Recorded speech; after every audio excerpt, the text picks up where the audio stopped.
Good morning, everyone. I'm your host, Clay Young, and this morning is truly a unique episode of the 21st Century Business Forum. Now, we are fortunate to have with us a veteran Navy SEAL operator and master training specialist, Scott Daly. Who better to speak with us about building elite teams, right?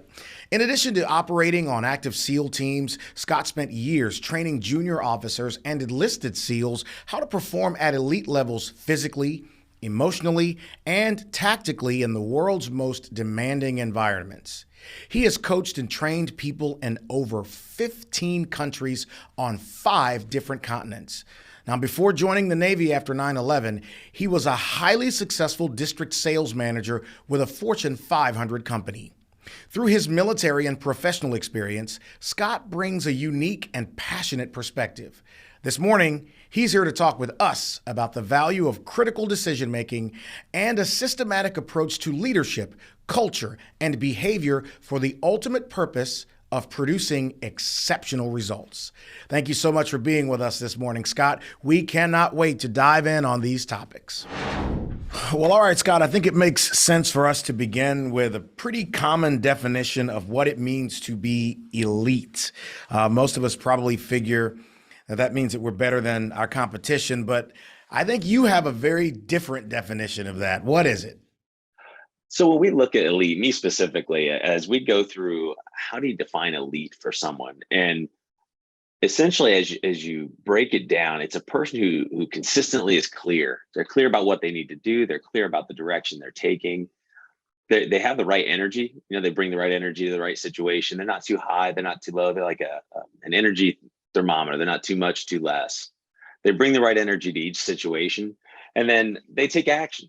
They're people that when they see the opportunity, time to take action, they step up. They take the actions they need, and then they're flexible people.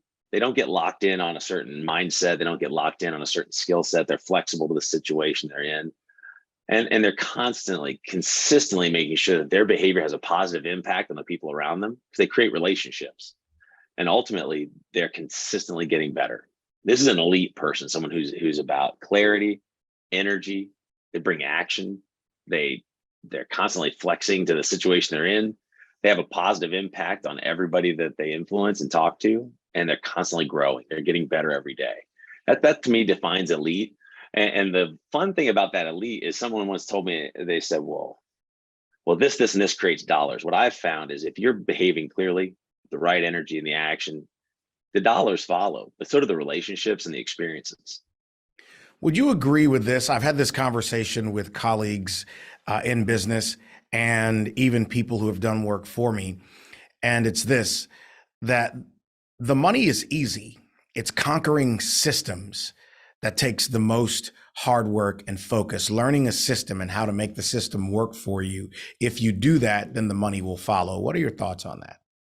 Well, thoughts on systems is a great quote I like to say is average leaders use quotes, right? They have posters on the wall. That's how they lead.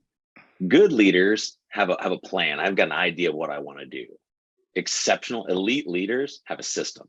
And that system they can replicate. They can do it over and over. They can do it consistently, and they can create an experience where I can continually grow my business. I can continually grow my relationships because I go about things with a systematic approach. I love that. I love that. You had 2 obstacles pretty early on, an injury and an initial lack of swimming experiences. And I'm sure a lot of people in our audience can relate to that. That would seem to make you an unlikely candidate to be a Navy SEAL. So tell us about those and how you overcame those and what it taught you in the process.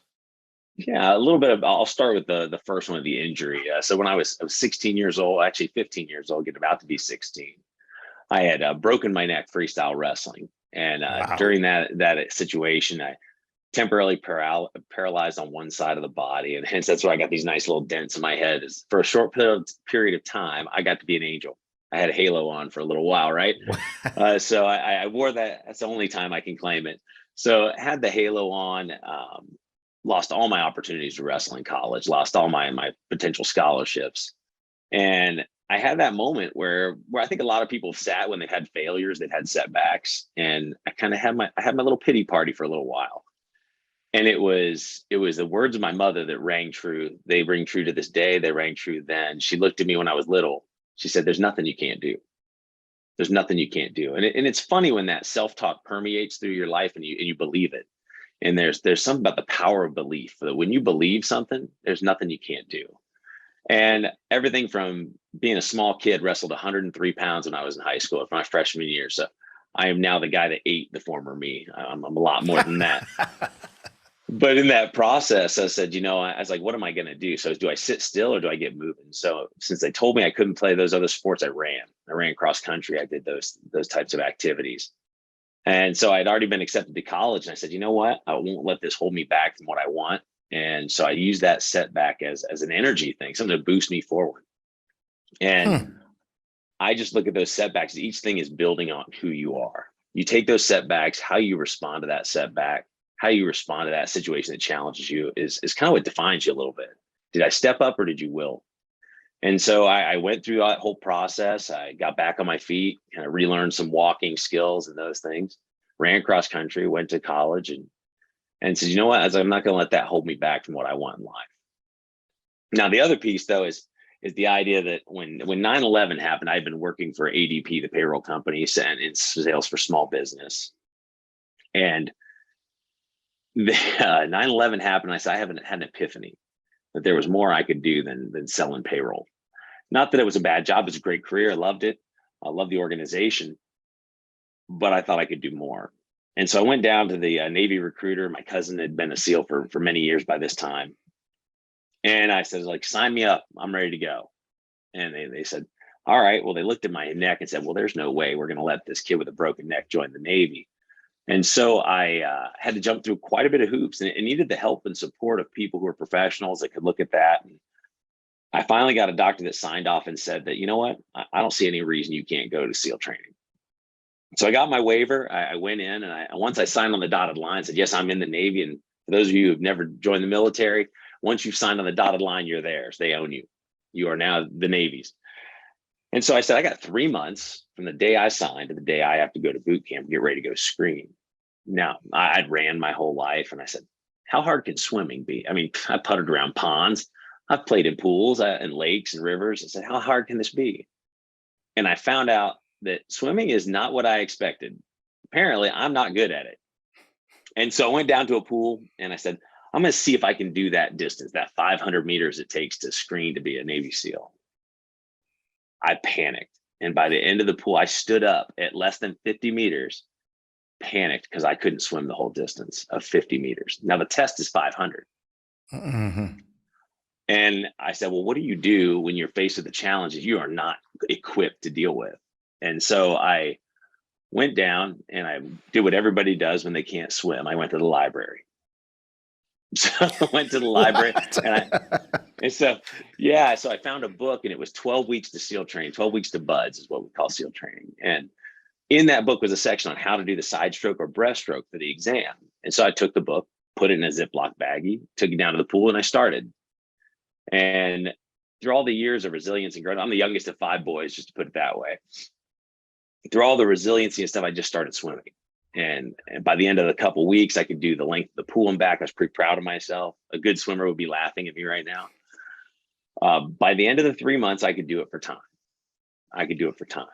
And so when I went to Great Lakes, Illinois to do boot camp, they had the big screening test, big pool, a lot of people in it, 60, 70 some people in this water. Small little 25-meter pool, so it's not really long. It was like rush hour with drowning involved. So you had all these people in the water, and they're swimming, and I'm not the most comfortable person in the water at the time. And I swam. And I don't know how many people listening have ever felt like they were the worst person in an activity that you're doing as a group, but I was the worst. And as I'm swimming, I started watching people get out of the water. They were getting out onesies, twosies, and I was getting demoralized. I said, man, these people are done already. How am I so bad at this? And I said, you know what? I'm in it. I'm committed. So I touched the wall at 500 meters, and the instructor at the time leans down, and he says, Scott, I got good news for you, and I got bad news for you. Good news is you made it. You had 15 seconds to spare. I was like, sweet, I'll take 15 seconds. That works. He said, the bad news is I think you made the worst career decision I've ever seen. He said, today it's 500 meters. You do know that in third phase, it's 5.5 nautical miles, right? I was like, oh, that should definitely be in the brochure next time, because I think that would Right. have been a helpful hint. Might want to include that. Yeah. And so he said, go over to the bench and sit with the other guys that are going to go out and do the run, the pull-ups, and push-ups, all that stuff. And I looked over and there's only 6 people on the bench. Out of all these people went in the water. I said, oh, did everybody else already head out? And he goes, no, everybody else quit. The water was cold. There was too many people. It was uncomfortable. And so they quit. And the moral of the story, and what I learned through this adversity, is it's not about talent in this world. It's about toughness, and it's about resilience. Are you going to keep going when everybody else quits? When things feel hopeless and they feel like you're just not achieving, do you keep going? Do you keep driving? And I maybe it's that voice of my mother in my head, there's nothing you can't do, kept ringing true to me. I said, just keep going. And when I touched that wall, I got there. I couldn't believe it.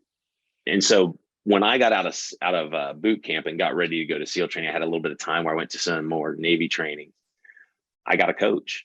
I said, you know what? I'm humble enough to say I'm not good at this. And I had to grab somebody who would put me through the paces and teach me. And an interesting thing that you get back when I went through SEAL training is in indoctrination course, they would put the really slow swimmers on the one side of the pool. And as you went to the lanes, you literally got to Olympic class swimmers on the other side of the pool. Now, fins are a great equalizer, but I think about that and I said, I moved every day during that training 1 lane further. And the next day I got another lane further. And it was just about learning. It was about resilience. And it was about the willingness to do the hard work to get better.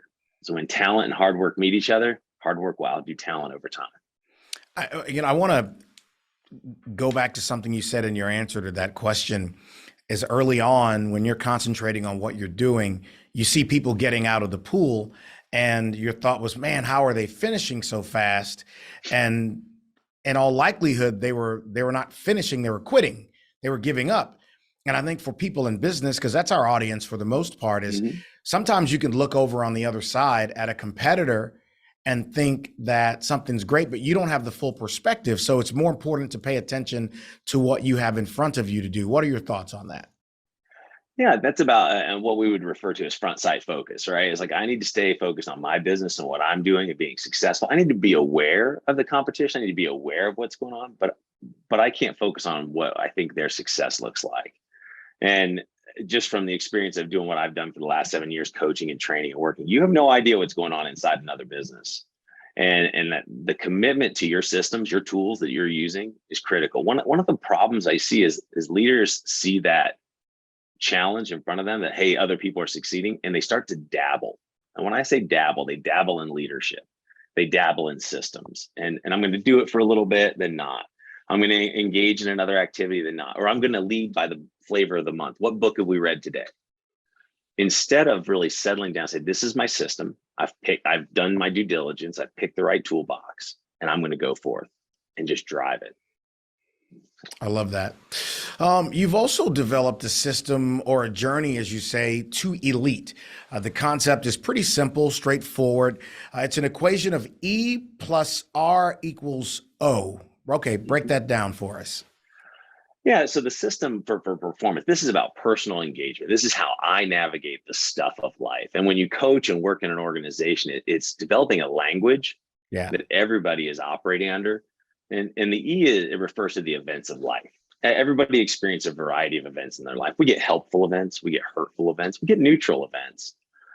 The outcomes that we're getting in our lives, the things that we're achieving, are reflections. They're reflections of the quality of our response. I don't control the events of life. If I could, I'd go buy a lotto ticket today.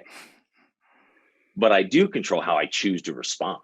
And that is always my choice. And I think when you teach E plus R equals O, you teach people that it's a mindset first and a skill set second. If you don't think that way, you're probably not going to behave that way. If you're trying to control the world around you, that can be mind-numbing. It can be overwhelming. When you realize that your response is your choice, and then you realize that the quality of the outcomes you're getting are a reflection of the quality of my responses. If I want better things, don't blame the events of life. Choose a better R. I think I've seen some events where people wanted to have a certain type of business, but they're not willing to do the work. And one of my quotes I like to say is, the life you want has a price tag to it. And are you going to pay it? Because you don't get there without it. I love that. I think it was Marcus Aurelius that said, "Our life is what our thoughts make it," and it's so spot on that the way you think and the mindset. And I know being a Navy SEAL, your mental training is as rigorous as the physical training because you have to have that mesh of mind and body. And someone told me a long time ago that discipline will take you places talent doesn't even know exists. And I think that's important. Let's drill down a little bit more here. I like step one in the R factor disciplines. Let's press pause and talk about why that's so very important. Yeah, pressing pause. It's the gateway. It's truly the access to everything your experience. It's clarity. When you pause in life, you take a moment and you observe what's going on. You see the events of life more clearly. You recognize the outcomes you're trying to achieve, and you're able to derive what it's required of you to be successful. And so when you see that, hey, this is what's going on in my business and it's a struggle. Maybe it's personnel. How many folks on this that are watching this right now are struggling to find people? I could say that's an E for just about every business that I can imagine. And when I see that that's the E, the outcome you want is obviously I want to retain the talent I've got. I want to build new talent. And so what's that going to require of me? I'm going to have to find people and I'm going to have to develop them. One of the best things I ever heard, it was a quote. A gentleman in the 60s had an equipment company. And if I think about that E, right, that specific E, finding the right people, he said, he goes, a dealership, right? It's a dealership for heavy equipment. And he said, the dealer has to be all this list of things. And he gave a great list of attributes that that person would have. And at the end, he said, where are you supposed to find these people? He said, you don't, you make them. And I thought that was such a great thing. It's like, don't try to find the imperfect employee. Find someone who fits your culture, who wants to operate the way you do, and train them. Right. Equip them. Don't look for the perfect person. Build them. Help develop people. A great person. I just had a call this morning with a phenomenal person that's doing private equity, and he would never call himself that because he wants long-term relationships. But his goal is to go into these family-owned businesses and help grow them and help develop the people inside to make a better life for themselves. Everything from helping them grow their business to stopping smoking. Right. And I see people like that. And that's a person who uses that system and says, I see the outcomes I want. I know the E I've got, and I know what the situation requires of me. And when you pause, you do that. And that pause has been used throughout time. I mean, the military uses it. A lot of groups, we call it SILS is one of the jokes, is sit, look, listen, and shut up. and the whole idea is when you get off of a plane, a helicopter, you start a mission, it's like, just take a minute. Take in the field, take in what's going on before you move. Don't rush to your own danger or your own demise. It's like, take a moment and think. Wow. Let's piggyback off that just a little bit. You've said in leadership, you get what you coach, that leaders of high performing organizations coach their people on behaviors that they want to see in their workplace or in their office or in the classroom or on the field or the court. How do we know where to begin that process to get the outcome that you want by teaching it? Yeah. So in order to do that, first of all, you have to have exceptional clarity on what are the standards? What are my expectations? And in a lot of organizations, they start off with a laundry list. And it might be 27, 30, 40 things long. And they're all good things. They're all things I do want to see in my people. The problem is they're hard to coach. It's hard to coach a million things. So we help people boil things down to a very simple, what we call culture blueprint. And that culture blueprint says, here are the core beliefs of our organization. Here are the associated behaviors that go with those beliefs. And here's the outcomes we're trying to achieve. And it's really what is our cultural standards. So when you say that, it's the belief is the what of culture, what we believe. The behaviors are the how we're going to get there. And the outcomes are the why. Why do we do this? And so when we start off, what I really want people to understand is when you're going to coach this, you have to understand that culture exists within your organization to execute your strategy. That's why it exists. That's why it's there. And the culture of your organization, to coach it, you have to clearly define it. So once you've defined those beliefs, behaviors, and outcomes, now I got to coach them. And so culture has a 3-step process. And the first step is the paper challenge, right? It's, can I articulate the culture? Can I write it down? Can I make it clear? The second challenge is to communicate it, and that's the head challenge. So paper, then to your head. Can I communicate these cultural standards to everybody in my organization? That typically what I've experienced is where people stop. They stop at that point. I've communicated it. Why aren't people doing it? It's the whole, I sent the email. Why didn't they get it? And so the third step is the one that's most critical. It's do I coach? How do I coach and develop and hold people accountable to the cultural standards? So when we talk about coaching, it's continuous. It's not a one-time thing, and you get what you measure. So if I measure safety, I'll have safety results. If I measure sales, I'll get sales results. If I get productivity results, that's what I have to be measuring. What I find is the challenge is a company that wants safety results is measuring performance and not safety. And so they're not coaching it. Therefore, you get what you coach. Now, I've worked with some really large organizations that made it a priority to coach safety. And safety, you get what you coach, right? They've lowered their what they call DART rate, which is like lost time and equipment. And they lowered it from above industry standard to beating the industry standard significantly. And it's all about how you coach and drive safety. So when I say you get what you coach, be clear about what you're trying to lead, and you got to coach it on a daily basis. It's not something you do once. It's a continuous journey of coaching. Have you had difficulty getting leaders to adjust their approach to apply what you've just explained to us? Yeah, there are challenges because it's foreign for a lot of folks. It's foreign to coach behavior, and what I coach the coaches on is really that it's not an out of body experience. What I'm asking you to do is incorporate the language of our culture into every conversation. I give a great example on our Monday morning meetings here at Focus 3. I will have everybody on the call, and I do the work the week prior. I look at the week prior. What did people do?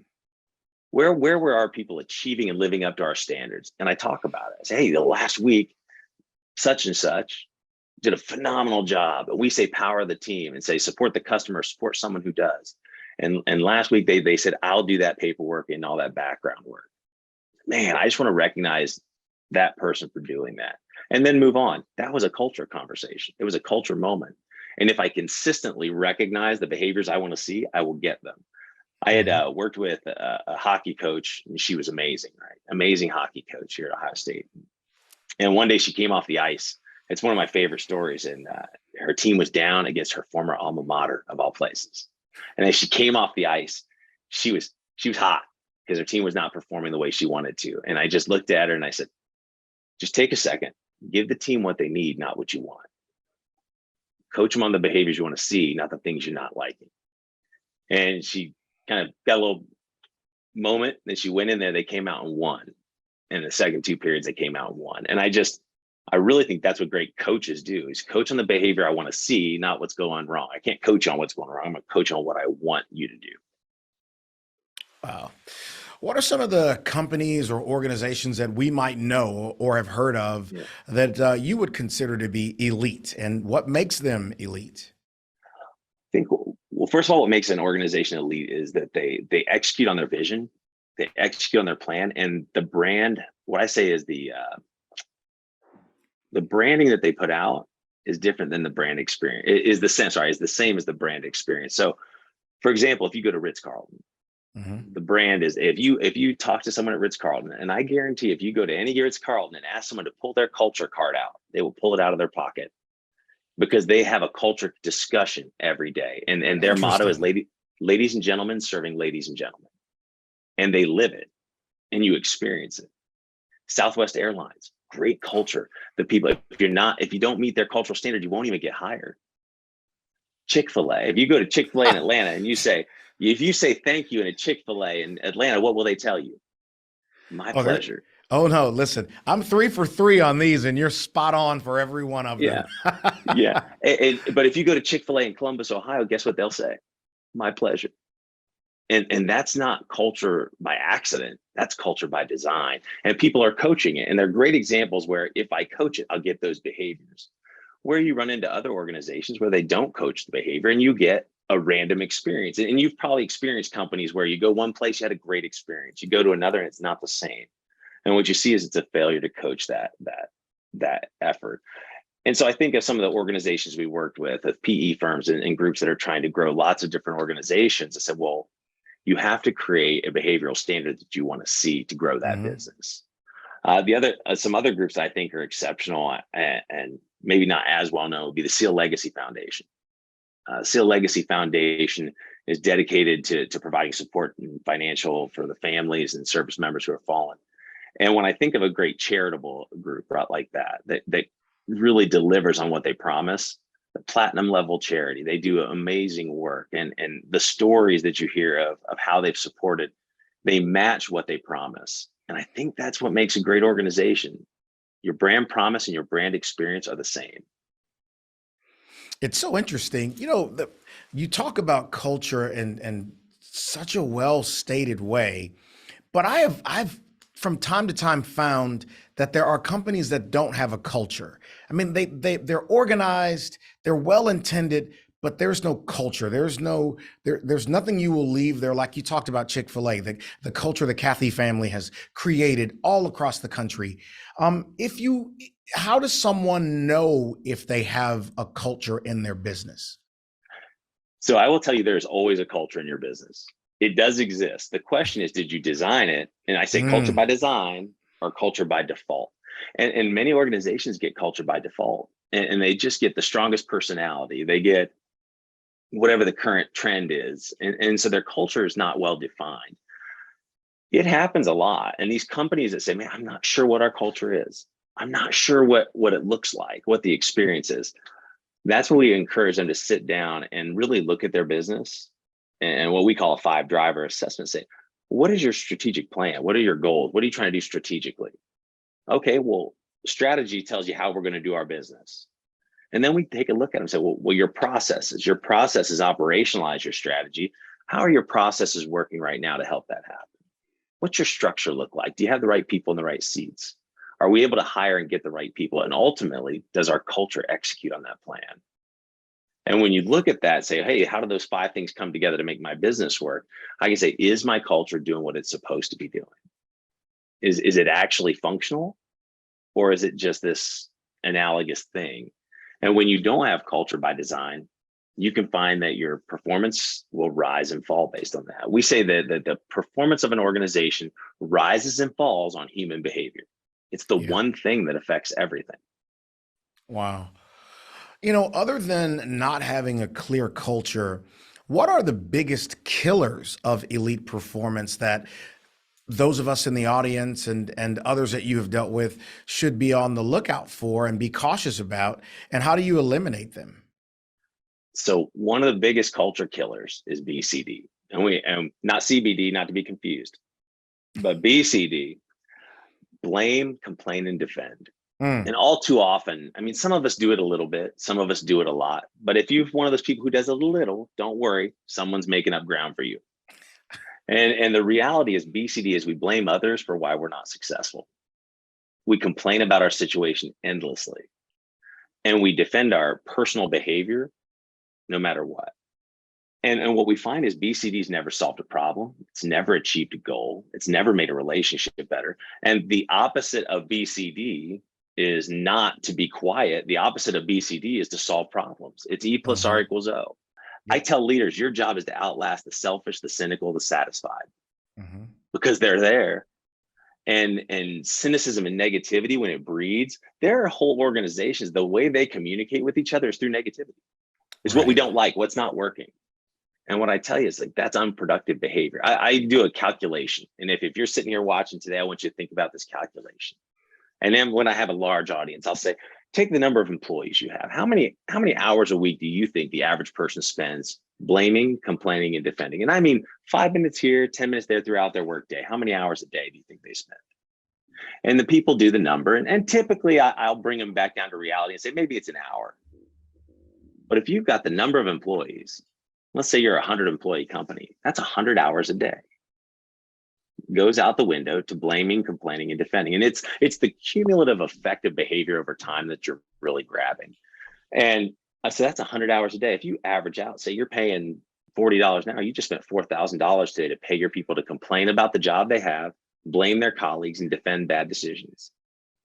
Right. At $4,000 a day, the average person works 240 days a year, right? So if I say 240 days a year times 4,000, Your 100-person company just spent $960,000 a year paying its people to complain about behavior. Wow. And so why is it so important? I can either choose resolution, problem solving, right? Or resilience. Are there things in your business, in your personal life that aren't up to you? They're just a situation you have to deal with. Well, sometimes you have to choose either solve problems or navigate it with a good attitude. It's not always fun, right? But it's what's required. But I think the real challenge of removing that negativity and that thing that can be a detriment to your culture is how do leaders deal with it? And leaders Wow. have three obligations, right? They have to love their people. I think Tom Brady said it best. Not that everybody here's a Tom Brady fan, but Tom Brady said it best in another podcast where he was on and said, they said, why are you so good wherever you go? He said, I love what I do and I love who I do it with. And I think about that. That is that brotherly, sisterly love that I truly care for the people I work with.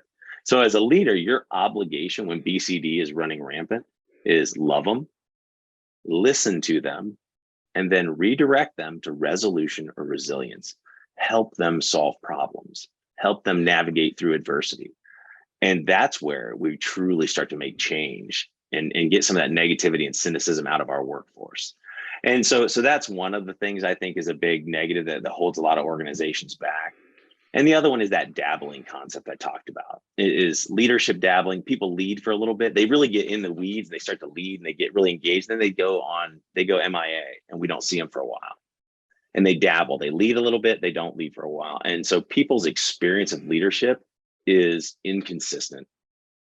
And that means that leaders aren't building trust and they're not achieving results. So that's one of the other challenges. You know, given some of the workforce challenges, and you referenced that earlier, and it's happening all across the country, what advice would you give people who are recognizing elite abilities or trying to recognize elite abilities in others and for recruiting and retaining elite talent? Yeah. One of the things there is that, first of all, that first step I talked about clarifying your culture. Are you clear about what the standards are in your organization? And so then what I say is that you have to interview and ask questions around those standards. Does somebody operate the way you do? Does somebody, an old SEAL joke is this job's not for everybody. In the unlikely event you make it through SEAL training, it will be way harder in the real world than it is right now. I remember that phrase because they said it to me about every day, 3, 4, 5 times a day. Now, the same thing happens in your business. It's not wrong to say, hey, there's not a good cultural fit with our organization. And one of the things I'll draw out for people in a session, and we talk about that aligning people as we go to look at hire and bring people in, we want people to be able to be themselves, but align with us. I'll say it one more time because I think that's really important. Mm-hmm. You can be you and align with us. A culture of diversity allows for you to be yourself in our organization and still align around some core principles. And those core principles are non-negotiables. And those non-negotiables will never negate who you are. And I think that's the key is that if I've got clear standards, as I go to hire, I want to make sure the people I interview meet that cultural standard. I can teach you the job skills. I can equip you with the technical capacity. One of the other phrases I would tell people is we hire for job skills. What do we fire for? Behavior related issues. Right. But if I get someone who's behaviorally aligned, I can teach the job skills. So I think that's key. Don't spend your days looking for the perfect technician. I would look for the person that fits the culture and can learn. Now, there are some technical capacities. I'm not trying to ignore those that are required for some jobs, but somebody who aligns with you, they're going to have more retention. They're going to be more engaged. They're going to be more invested. Wow. Well, one final question, and this is one of my favorites in the group. No bubbles, no troubles. What does that even mean in the process of being elite? Okay, so no bubbles, no troubles. It's about doing the hard work. So let me take you back to the origin of it, and then we'll put it into context. Okay. So the origin of no bubbles, no troubles is when you dive as a SEAL, we do these rebreathers. It's a dragger. It's the dive rig that it's all self-contained. So you exhale, it scrubs the CO2 out of your air and gives you that air back. So it's a rebreathing system. Problem with it is if you get water in it, the water goes into this lime that cleans the air, and water and lime makes poison. So one of the things you have to do before you even put your dive rig out, these big water tanks, you put your rig down in the water, And if there's bubbles, you got a leak somewhere. And so you have to go back through and find the leak, which can be its own problem. But bigger picture of this whole no bubbles, no troubles is if you do quality work and preparation, if you do all the pre-work, all the things required to be successful, you're ready to go operate. And I think there's something to be said for, I've done all the work, I've done all the prep, I've done all the training, I've done all the things I need to do. I'm ready to go operate and I'm not worried anymore. I've done all the hard work. You think of an athlete, I've done the practices, I've done the reps. If you're a surgeon, I think a friend of mine is a neurosurgeon, said, he wrote it in his book. He said 50,000 hours. He goes, I've done about 50,000 hours over my many years of surgery in different medical work. He said, and now I finally feel like a pro. And I love that, but sometimes it's that prep work. It's the reps. Do the reps. I don't care what your business is. Whether you're a salesperson, do the sales reps. People don't like to do them, but do them. That's how we build skill. No bubbles, no troubles. When you walk in, I am confident that I am prepared to do this. And what it does is it builds a strong ego. And there's two types of ego. There's big ego that is inflated and it's full of itself, and it wants command and control, and it wants its image maintained. And then there's strong ego. Strong ego is confidence. I've done the work. I've prepared. I'm ready to go. One of the people that I got an opportunity to coach, she's amazing. And she's one of my definitions of a leader who is so confident. And it's not arrogance. It doesn't come off as arrogance. It's not rude. But her performance, I just look at that and said, you can tell she's prepared for the conversation. She's prepared for what's ahead, and she's done her homework. No bubbles, no troubles. I love that. It makes complete sense too, but it's just so curious about that.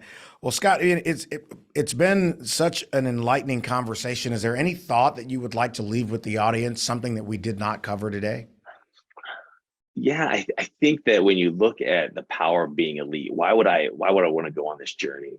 And why would I not? A lot of people will settle for average in their life. And they settle for average because it's easy, it's socially convenient, it's less stress, and we settle for that average. And the reason people don't become elite is almost the same as the opposite reasons. It's socially stressful, it's higher pressure. There's great rewards, but I would tell you, you've got to make the decision that I'm going to be disciplined, that I'm going to go do the work. I don't want to be average. I want to be something else. I want to grow. I want to be the best version of me. One of the phrases in the SEAL compound, and it's right over the pull-up bars. I know they're rebuilding the compound now, but the phrase that resonated with me and I looked at every day was be someone special. And it was just, it reminded me, hey, don't be average. Be someone special. You don't need coaching to be average. You just need to wake up tomorrow, put your feet on the floor, get out of bed. You made it. You reached average. Being elite doesn't need coaching, but I tell people that if you want to do something special, you just have to make a commitment that I'm going to go do it. And just don't quit. It's the same advice I give every parent, every person, young person who asks me, man, I want to be a Navy SEAL. What do I got to do? I was like, I'm going to give you advice you're not going to like because it's super simple. Don't quit. That's the answer. Don't quit. I said, you're going to be challenged. There's going to be difficulties. There's going to be struggles. Just don't quit. Your success rate in life, in the SEAL teams, in business skyrockets if you just keep going. Well, Scott, I want to thank you so much for taking the time to join us this morning. It's truly been enlightening and inspiring. We appreciate your insights into elite leadership and building elite culture in our organizations. I'd also like to thank our guests for joining me this morning and thank our sponsors for making this episode possible. We'll see you next month right here on the 21st Century Business Forum.